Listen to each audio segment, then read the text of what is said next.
So,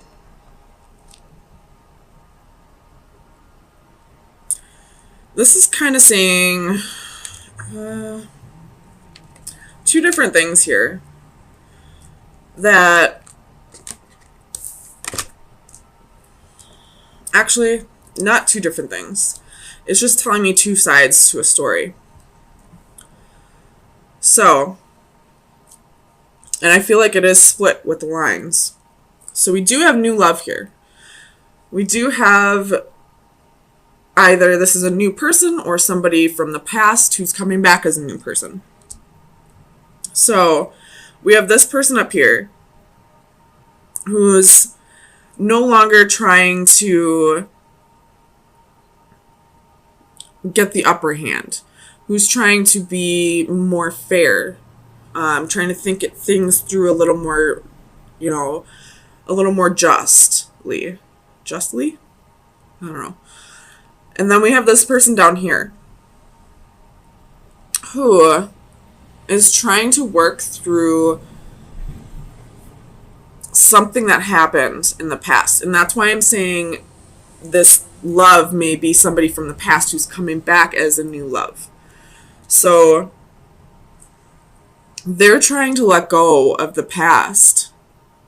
And they're kind of getting frustrated with the process, not allowing it to just unfold the way it's naturally meant to unfold. They're trying to force forgiveness, trying to force healing, trying to force letting go of the past, when I feel like the divine, the universe, spirit, whatever you believe in, is trying to say this is a process that needs to be done slowly and steadily. So slow down, try to, keep your cool about the situation, try not to get too frustrated, try to show a little more compassion to the other person, but allow things to happen the way they're meant to happen. So let's get some clarifiers and see if that's really what's going on. Sorry, let me click out of here.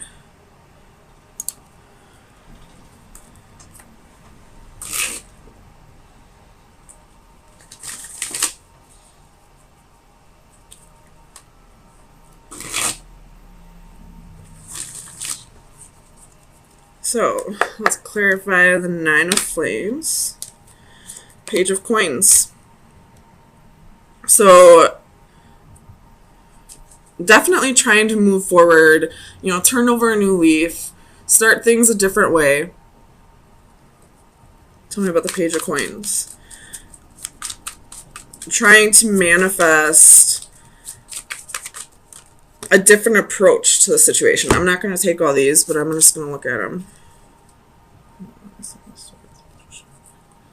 Okay, so we do have two queens in here with the Seven of Swords and the Devil and the Five of Wands and the Magician. So in the past, I feel like this person who's ready to move on and think of things a different way, they possibly had two partners.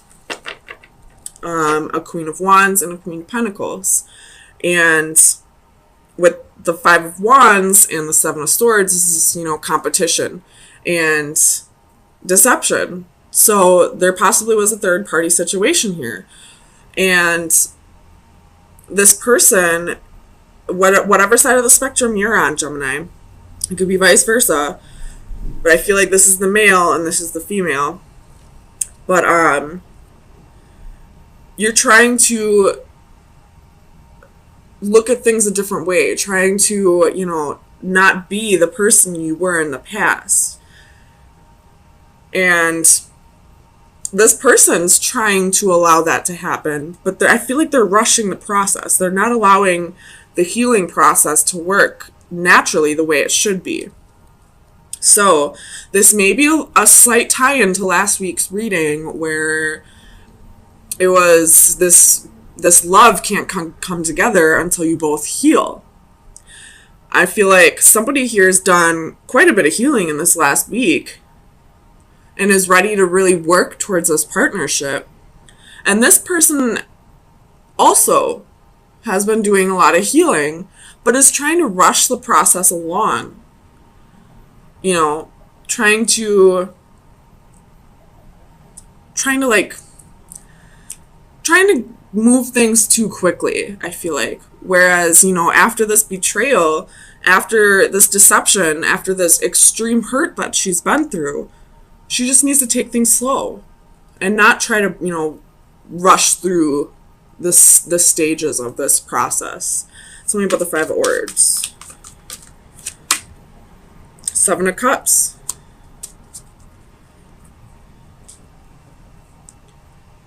With the World at the bottom of the deck. So I feel like the third party's been cut out. Definitely feel that way. And whatever this person's been holding on to in the past that made them venture off into the arms of somebody else, I feel like they're letting that go. They're seeing things a little more clearly. With the World at the bottom of the deck, they've ascended to a new level. They've grown quite a bit in this last week. Tell me about the Master of Orbs.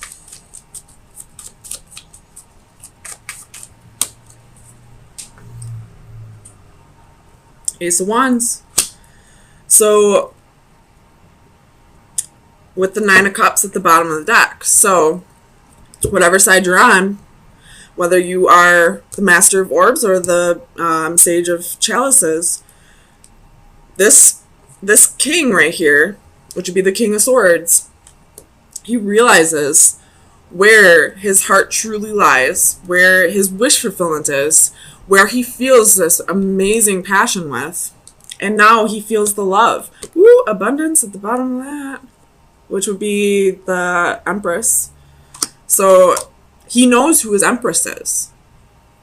And that's what's, made him really realize that he's got to kick this into high gear, because he probably almost lost you. You probably almost walked away. Whichever side you're on. So, he's really done the work this week. And I feel like it can be trusted because the Ace of Wands and the Ace of Chalices are upright. The Page of Coins is upright. The Master of Orbs is upright. He's being truthful. He's communicating with you. He's letting you know that he was wrong and he's ready to work past this. So tell me about the Sage of Chalices.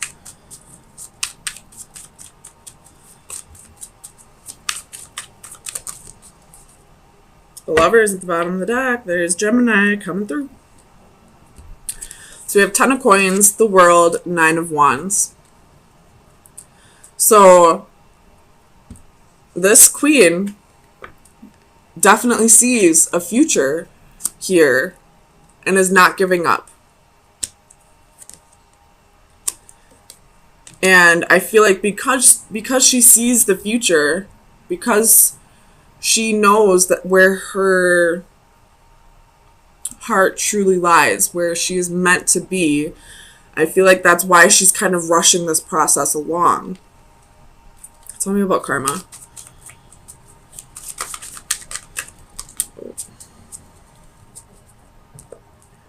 The Empress again at the bottom of the deck. Somebody could be pregnant. And that may be why we have the Sage of Chalices reversed, because the Queen of Cups reversed can be somebody who's emotionally imbalanced. And pregnancy causes emotional imbalances. We got the Ace of Chalices, Ace of Wands, the Empress twice. There may be a pregnancy. But with karma, we have the Knight of Wands and the Three of Cups. So definitely a third party situation. In the past. In the past, you guys. Don't freak out on this person. If there was a third party situation, this person more than likely told you about it. Because he is in the upright. The King of Swords in the upright does not lie. He communicates. So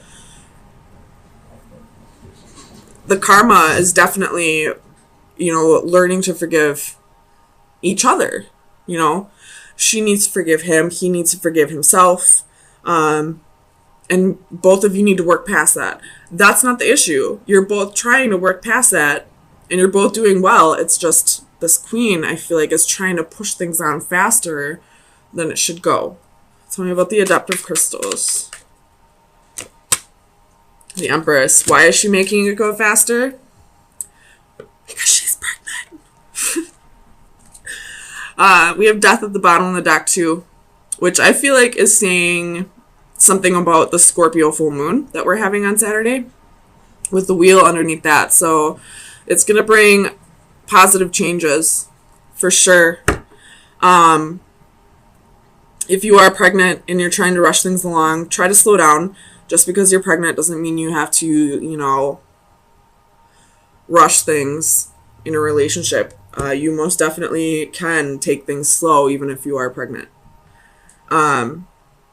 If that is not the case, though, either way, this queen needs to slow down and take things the way they should be going. You just healed or are in the process of healing over something traumatic, something that hurt you very deeply. And although this person is definitely being truthful and wants to give things a second chance, you do have to take things slow. It doesn't matter how far your relationship progressed in the past. You are being told to start over. Because now you're two completely different people. You got to get to know each other all over again. You don't know for certain if this person is your person still. I have a pretty good feeling you kind of know that this may be your person, but you still need to get to know this person all over again. You still have to start the process all over. So, let me get you some final advice. See where you should be directing your energy for the next week.